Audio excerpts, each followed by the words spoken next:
And we're off. Hi, everyone. Welcome. Look who's here. Missed you, buddy, all week. You've been dissing Yeah. me. You've been dissing me like I don't matter to you anymore. Hi, it's Chris Yeah. Perkins from the South Florida Sun Sentinel, who I might add, give you a little plug over here. Chris Perkins celebrated a birthday on Wednesday. Let me see I if I can did. see if I can It, do it was the. it was the anniversary of my 29th birthday. There you go. Very nice. Uh, we will talk Dolphins versus Buffalo Bills. What to look for, who are we kidding? We're going to look more big pictures. Everybody doing kind of an autopsy, pretty much uh, at this point, trying to figure out what's wrong with the Dolphins. How did we get here? All that good stuff. The roster move. Perk's thoughts on this. Um, the trade deadline. We haven't talked to Perk again all week, so we'll dive into all that after I do my obligatory duty of reminding everyone to please like, give me that thumbs up, subscribe if you don't already do so, share with your friends, tell everybody, and comment. By all means, comment and check out the written content at Miami Dolphins on SI.com, and also know that we are available everywhere you get your audio podcast. As for my man over here, check out his fine written content at sunsentinel.com and the Dolphins Deep Dive with Perk, which is more often than not on Tuesdays at noon. Yep. I got that all right? You got it all right. You got it all right. Okay, enough with the pleasantries. Where do we start? Dolphins face the Buffalo Bills on Sunday at Hard Rock Stadium. Dolphins come in with a 2-7 record, which is the opposite of the Buffalo Bills at 7-2. Let's get the formalities out of the way. Any chance in hell the Dolphins pull off the upset? There's a chance in hell, but it's a very small chance. Look, Buffalo has beaten them 7 straight games, and they've done it a few different ways, whether it's Josh Allen outplaying Tua, whether it's Tyler Bass kicking a 25-yard field goal as time expires or a 61-yard field goal with 5 seconds left, whether it's Tua being concussed, whether it's in the snow. They've beaten them all kinds of ways. I think the common denominator is Buffalo almost always outplays the Dolphins in the fourth quarter when it matters most. And so I could see this being a close game, but I have a hard time seeing the Dolphins winning this game. Another common denominator in that 7-game streak and the 14-1 stretch Buffalo Yes. has over the Dolphins. Yep. Josh Allen. Yes. And it's a double-edged sword for the Dolphins. It's not bad enough they have to deal against a team that employs him as a quarterback that's going to win a lot of games because of him. They can't stop him. And it's just the worst part of it is Josh Allen destroys and owns the Dolphins like no other opponent. Yep. And for those who saw, I did something on the website this week, 40 touchdown passes, 8 interceptions against Miami. If you do the math, it's not very difficult. That's 5 touchdowns for every pick. His career average is less than 3 touchdowns for every pick. And against Miami, it's 5-1. His passer rating against the Dolphins is like 110. His career passer rating is like 94. So he's just completely abused the Dolphins practically every game. In the week 3 matchup, it was 3 touchdowns, no picks. Passer rating was 123, even though it wasn't. It was one of those, again, passer rating sometimes can be a little misleading, but he didn't make any mistakes, and Dolphins just usually have no answer for him. Yeah, one thing that I'm going to be looking for, if we can go small picture to big picture, how many Buffalo Bills fans are in the stands? Do the Dolphins get booed? And is there a long-term effect from this? Meaning that Steve Ross said that Mike McDaniel is here at least for the rest of the season. But man, if you look bad against Buffalo, does the Washington game matter as far as Mike McDaniel finishing out the season? Because if you look bad against Washington without Jaden Daniels, after looking bad against Buffalo, you might want to reconsider that Mike McDaniel is here at least through the end of the season. And we know that Steve Ross had put in a little caveat earlier saying that as long as the fans keep coming or something to that effect, right? That if the fans show up, if you look bad against Buffalo, and it's a lot of Buffalo fans, what happens to the Dolphins crowd at Hard Rock the rest of the season also? So the short term could lead to something in the long term. Let's see. But I just keep going back to that Mike McDaniel here, at least for the end of the season. I, Well, but I but like, I take Steve Ross at his word, but let's wait and see. here's the perk. He didn't say that. This has been reported, and you and I both know that it kind of comes from him, but he hasn't said it publicly. It's just been reported by practically all of the national folks. Yes. Well, Dave Hyde got it confirmed also. You Dave got Hyde got okay. at least through the end of the season confirmed also. So okay, but it's not a public statement. You're right. You're right. I understand it comes from him. Everybody knows it comes from. Logic all tells you it comes from him, but it's not like in the statement when they announced the parting of the ways, air quotes for those listening to the audio podcast, with Chris Greer. He didn't say anything about Mike McDaniel.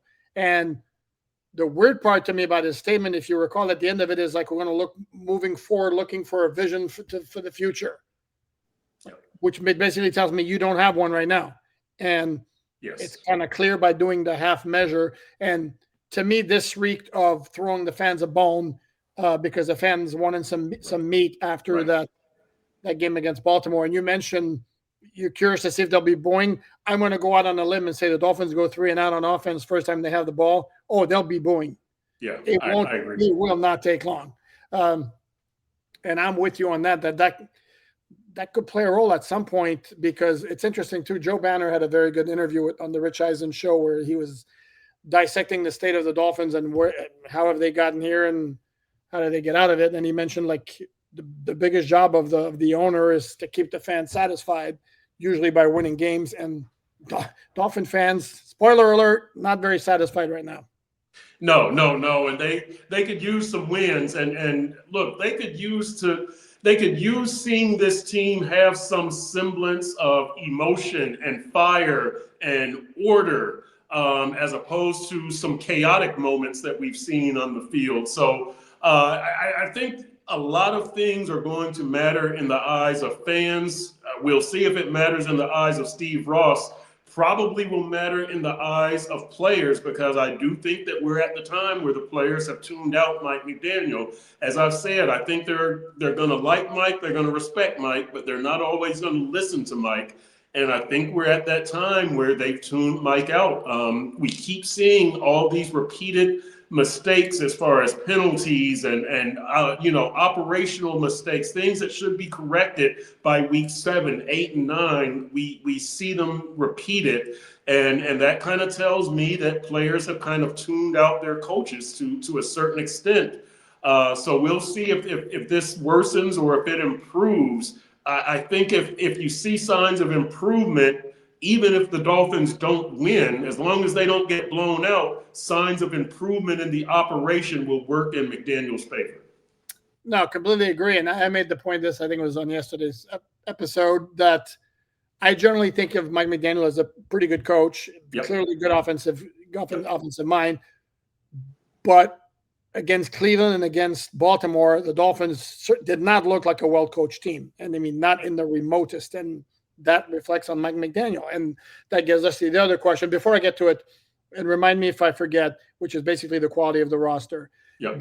The other point, what do you think the percentage of fans would be who actually would be upset if the Dolphins defeated the Bills? Because A, it would in the long run cost them in terms of where they pick in the draft, and B, because it would increase the possibility of Mike McDaniel returning as head coach in 2026. I would like to think it's 50-50, but I think the majority probably wants the Dolphins to lose, and I think the majority probably wants Mike McDaniel not to return. So while I say 50-50, reality, it might more be like 70% want the Dolphins to lose and probably don't want Mike McDaniel to return. You think it's higher? No, I'd be inclined to think maybe it's a little bit lower, but the fact that the question needs to be asked and it's a legitimate question is such a sad statement on the state of affairs with the Dolphins. And I wrote this today on MiamiDolphinsSI.com. Check it out. The content's all free. it's crazy to think 2 years ago their roster was really, really good. And then Right. it's gotten to the point where you don't find anybody, analyst, not affiliated with the team, will tell you that anything other than it's a bad roster and it just has gone south. I don't. It's to me, it's a mediocre roster. I don't know if Right. it's a really bad roster, but it's like again, how did we get here? Yeah, I think we got here because they knew that they had to win now.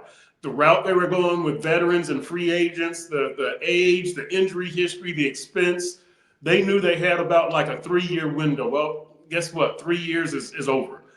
22, 23, 24, that Super Bowl window is closed, slammed shut, nailed, painted over. It's not opening for this group again. Paint it over. Paint it over. How about that? I've made that mistake once or twice. So and so now you go into this. Let's win with youth and draftees, and it's a transitional roster, and it's not making a smooth transition at all. And if you consider some of those names that were on the roster in 2023, from Christian Wilkins to Rob Hunt, Teron Armstead, Tyreek Hill, who is still technically with the team, Jalen Ramsey, Vic Fangio. I mean, look at how far this roster has fallen since then. You could even go with Anthony Campanelli, who's Jacksonville's defensive coordinator now. I mean, a lot of losses in different areas, and then when you consider Chop Robinson hasn't been what they had hoped or expected this season. Jonas Abayinaya, Kenneth Grant, it just compounds. Just in the last, I don't know, 8-10 months, it's just compounded. The Tyreek injury, and so boy, Austin Jackson, James Daniels, all of these things, you knew that your depth was going to be shaky in training camp. I picked them to win 9 games based on what I thought was a strong veteran front seven, Front but I seven, yes. knew. Right, right. This is like the 20th time I've apologized to fans for overhyping the front seven. I won't forgive myself, and fans shouldn't forgive me either. However, you knew that the depth was going to be shaky on this roster.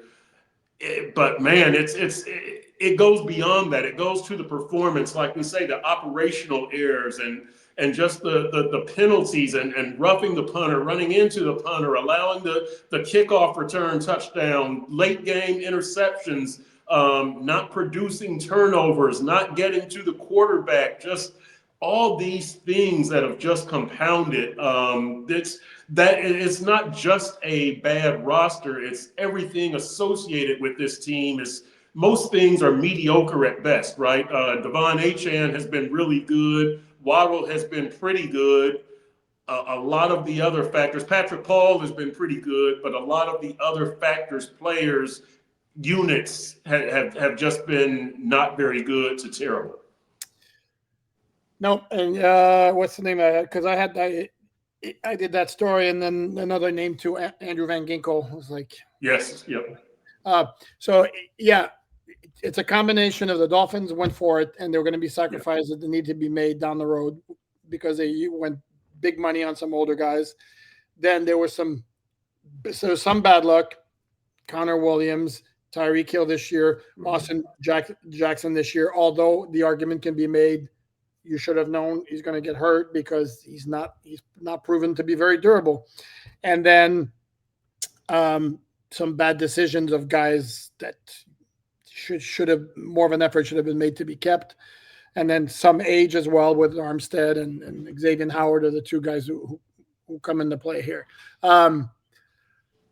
But it's bad. And I know you wrote on SunSentinel.com, and now I don't want to give away everything because you guys should check it out. SunSentinel.com, Chris Perkins, look for him. You're like not thinking contention for 3 years based on this roster, correct? Yeah. I'm thinking next 2026 is definitely the rebuild year. 2027, good luck. Good luck. And then 2028, I think is probably the first realistic year you're talking about winning a playoff game. Could happen in 2027. Could happen, but realistically, it's probably 2028 at the earliest to win a playoff game. Am I He is overshooting things? he is Chris Perkins. You can find him on social media at Chris Perk. Let him have it. Um, here's the thing. Again, not that they have won a playoff game, but the Dolphins have had some 1-year turnarounds where they made the playoffs. They made the playoffs 1 year after going 1-15. Yep. They made the playoffs a year after going. What was the last one? 2015. They were 5-11. They wound up making the playoffs the following year. Having said that, but that's different than Super Bowl contention. And I'm talking about winning a playoff game. Oh, winning a playoff game. Yeah, not just making the 25 playoffs. years. Yeah. It's been 25 years. Yeah. Where do you stand on Tua being back in 2026, or would you advocate do whatever it takes to get him off the roster? Do whatever it takes to get him off the roster. Take the financial pain, probably the $67 million and then $32 million. Post June 1st cut. Tua. I don't see Tua in this organization's future past 2026. So why are you going to keep him in 2026? I think if the McDaniel Tua marriage needs to be ended with the Dolphins, both of them need to go. And I like both of them. I don't think either of them is garbage or trash. I don't think anything like that. I think both of them can win, but the approach was wrong. You didn't have enough of a running game. You didn't put enough help around Tua, and I don't think that that's going to happen. I just don't think that that's who Mike McDaniel is. After 3.5 years, we kind of know who he is, and so you need to break away from that. I think Steve Ross kind of did like that, stuck his finger up, felt which way the wind was blowing. I'm not going to raise season ticket prices. Here's Chris Greer as your sacrificial body, and now he's just kind of seeing what happens. You got to finish the job. You need to break ways with Mike McDaniel and Tua and get a clean sweep, start all over with GM, head coach, quarterback. I think that's the best way to go. I understand it's going to hurt financially. I understand that, but you made a mistake. Just fess up and get out of the situation as best you can. And of course, somebody might say, if that was the plan, then why hang on to Mike McDaniel for the rest of the season? Why wouldn't you just make the move when Chris Greer also was like go, and then just go with an interim head coach, whether it be Darrell Bevel, John Embry, Anthony Weaver, the Bobby Slowick, the large number of candidates who could have handled that position. That's what I would have done. That's what I would have done. Yeah. I definitely endorse that. And look, it could still happen. Again, I know that Dave Hyde got it confirmed, and national people have said McDaniel is here at least through the end of the season, according to Steve Ross. But if you look bad in these next 2 games with a bye week coming, and again, Buffalo is one thing. If you look bad against Washington without Jaden Daniels, wow. And you fall to 2-9, wow. It's probably time for a change, no matter what you said in the past. So we'll see. I'm not hoping that the Dolphins do poorly in these next 2 games, but I am hoping by some way Mike McDaniel and Tua are not here next season. Okay, back to the game on Sunday. Let me go quickly through the injury reports that we're talking about, looking at for the Dolphins. They have ruled out wide receiver D. Eskridge. No big deal. I say that as respectfully as I can. No big deal. Dolphins have 6 wide receivers on the roster. They don't need all 6 to be active. It will play a role in the kickoff return game, though, because he was the one back there with Malik Washington.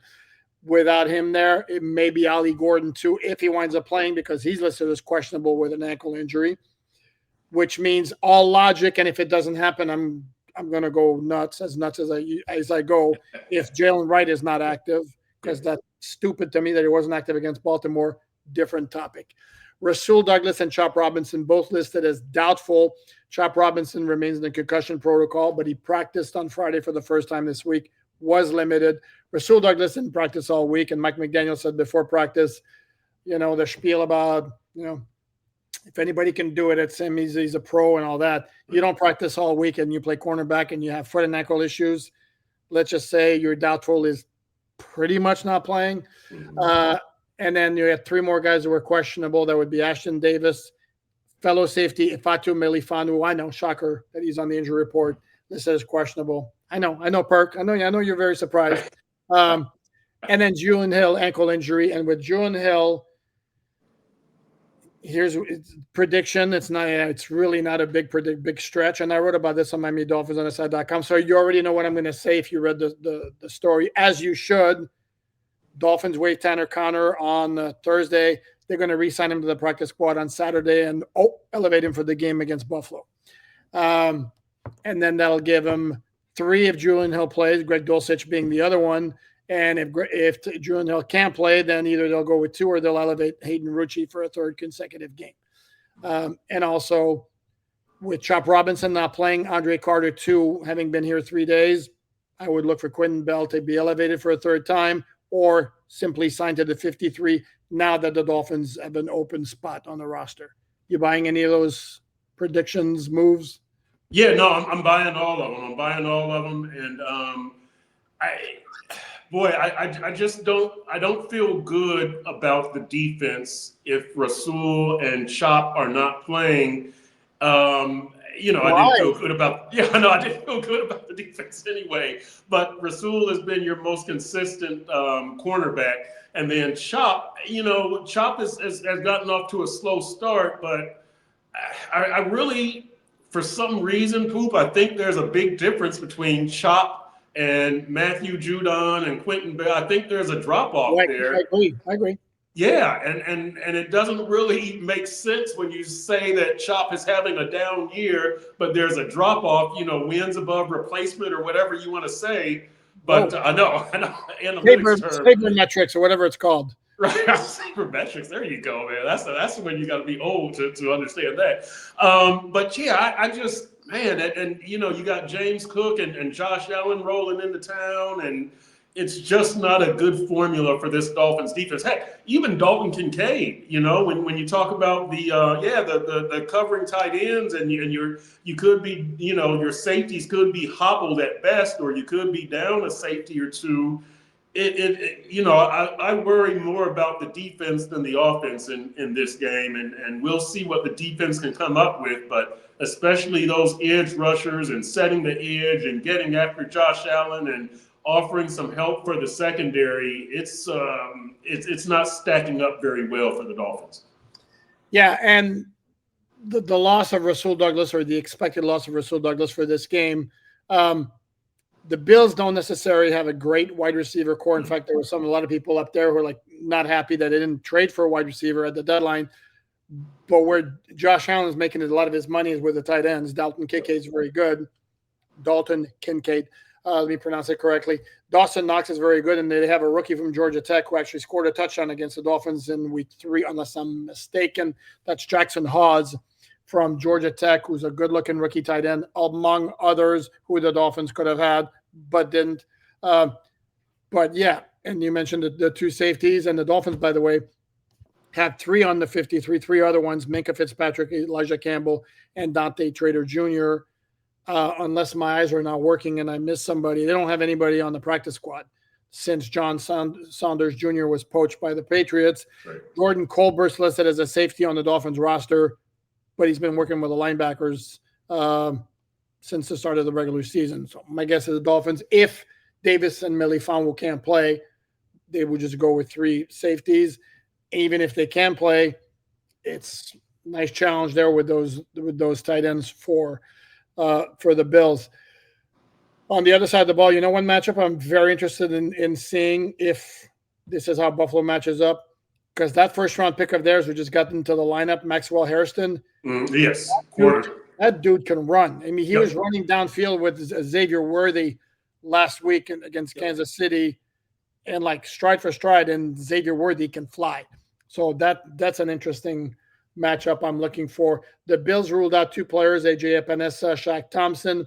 4 lists is questionable, including 2 of their starting corners, Christian Benford and Tyron Johnson.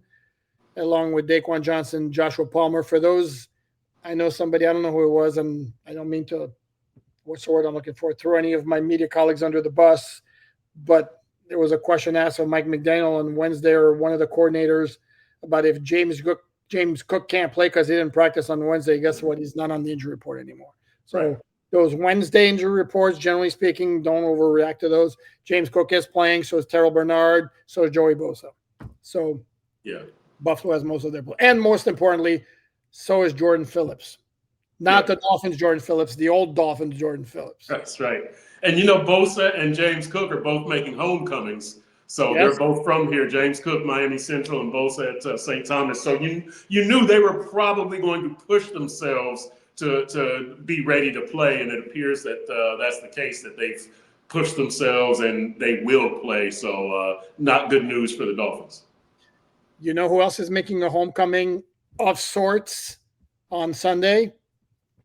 I believe he's now in the starting lineup. Jordan Poyer. Oh, yes. How can I forget? That's right. How could you forget? That's right. I'm curious as to what kind of reaction he's going to get, or if he's going to elicit any sort of reaction from Dolphin fans at the game on Sunday. He'll be booed. If he makes a play, he'll be booed. Yeah. I don't think people have forgotten the pass interference from last year. Yeah, it was rough. And, of course, against – so how certain fans think, he'll be like, sure, you did it on purpose to help your old team, your new team, win that game. Right. Now you're back. It was all a setup. Right. Yeah. Oh, man. Let me ask you this real quick. If the Dolphins win, is it significant, and how? It is significant in the sense that the message is still getting through. They're still playing hard for Mike McDaniel. And I think that certainly for Stephen Ross would serve as validation as to why he didn't make a move at head coach. I agree. I agree 100%. And I think that it could, if you beat this team that you've lost 7 in a row against, and you show some life, and then, you would have to think, well, shoot, they're probably going to go to Spain and beat Washington without Jaden Daniels. And then, what is it, New Orleans after that, and the Jets after that? Mm-hmm. Right. Now there's some optimism, and maybe fans would even get behind that optimism a little bit. Maybe, possibly, probably not. But I agree with you. I do think it would be significant. It would be where are we going? Where could we go from here with this team? Could they get on a win streak? Right. Or does McDaniel have their attention? Blah, blah, blah. I think the discussion is far more interesting if they win than if they lose. So, as a journalist, I always root for the best story. That would be the best story, even though I picked Buffalo to win. Dolphins winning would be the best story because of what it could lead to and the questions that it opens. And I'm going to say this, and then I'm going to duck because I know a lot of Dolphins fans don't even want to hear it. But under the premise of the Dolphins pulling off the upset, and again, not thinking it's going to happen, and it could be a game. Hell, it could be a game like 2022. I've said it many, many times. Mm-hmm. Dolphins won that game. They were outgained 497 to 212. You know that how crazy of a disparity that is? Right. And they still won because Buffalo left points on the field the entire day, including Emmanuel Ogbah blocking a field goal and the goal line stand. So the Dolphins did play a part in that, but it was still a lot of Buffalo miscues, including end of the first half, the Bills are in field goal range, and then they're trying to spike, and Josh Allen mishandles the spike, and then you can't spike it anymore, otherwise it's a penalty. So he has to complete a pass, and then it's the end of the half. So, but Dolphins still were outgained by 280 yards by a team that was clearly better than them, and they found a way to win. So this is why I never eliminate the possibility of Dolphins winning. And if the Dolphins win based on the next 3 opponents, is it possible? And then what happens? What's the outlook now if we go to 6-7? Yeah, that's right. Duck and cover, baby. Duck and cover. By the way, I did get the term butt punt in my story today Oh, because nice. going back to Thomas Morstead and to Trent Sherfield, that 2022 game, yeah, man. So and time of possession was 40-20 that game. Basically, it was an incredible game. So I picked the Buffalo Bills to win, but rooting for the best story. And what would help this season, because I don't want to cover a 2-15 team. So sorry, fans. Sorry. The best story would be for the Dolphins to win and maybe go on a little winning streak here and kind of get things back to being interesting, give them some tougher decisions to make. Sorry, Dolphins. I know you don't want to hear that. Sorry. No, and there'll be plenty of time to be talking about a potential new GM if it's not going to be Champ Kelly getting the full-time title, which wouldn't surprise me in the least. There'll be plenty of time for that. It gets old writing it like week after week after week after week while the season is still going. There's 8 games left. Right. Here's another factor in this game again on Sunday, which may or may not be significant. But if you're Sean McDermott, maybe job one for this game is like to get this team to be up after beating Kansas City on Sunday. Because if you don't think that was their big game circled on the calendar, I think that was it. So Yep. Yeah, this could be that proverbial trap game that you always hear about, where they're just, we just played our big emotional game last week. It's just the Dolphins. We dominate the Dolphins. You're right. And Sean McDermott, this is a guy who can't afford slip-ups, because I can tell you those fans in Buffalo want a Super Bowl appearance. So he can't afford a slip up here. I mean, it's not like he's going to be fired after the game or anything, but those fans are between and I know because I've got family there, so they're grousing about the receivers. I have a cousin who comes down every year for this game, and a couple of weeks ago when Buffalo had lost the back-to-back games to Atlanta and New England, maybe whoever it was, he was saying that maybe him and his wife will come down and they'll just hang out. They won't even attend the game. Now they're back on the Bills bandwagon. They're going to attend the game. But Sean McDermott, Buffalo, they can't afford a slip up here because they're in a tenuous situation, much different than the Dolphins. But they need that number 1 seed. They need to be able to, possibly host Kansas City or whoever, Denver, whoever in the AFC championship or playoffs, and so they can't afford a slip, especially to a bad team that they've dominated. So there is a measure of pressure on Buffalo, a measure of you need to win this game. Correct. And if you mentioned trap game, they're coming off Kansas City, and the next week they play Tampa Bay at home, which is another big game. So again, stranger things have happened. Neither Perk and I are predicting a Dolphins win, but again, they still have to play the game on the field, and who knows what happens. And then if the Dolphins win, they're going to beat Washington. They're going to beat New Orleans. They're going to beat the Jets. They're going to be 6-7. That's right. And then that's then if you get to 10-7 and get that wild card, who knows? Then who knows? And the selling false hopium comments will start flooding in 3, 2, 1. On that note, there's no better way to wrap this up. So on that note, thanks as always to my friend Chris Perkins here from the South Florida Sun Sentinel. Check out his fine work at sunsentinel.com. The Dolphins Deep Dive with Perk, Tuesdays at noon. As for the All Dolphins podcast, please like, subscribe, comment. By all means, comment. Share all that good stuff. Please check out the written content, all free. MiamiDolphinsNSI.com and your audio podcast, wherever you get those. Another programming note, Dolphins Collective tonight, 6:30 p.m. Eastern Time with Doug Lee Durong, to Defense Talk, Omar Kelly, and myself. On that note, thanks, everyone. Enjoy your weekend.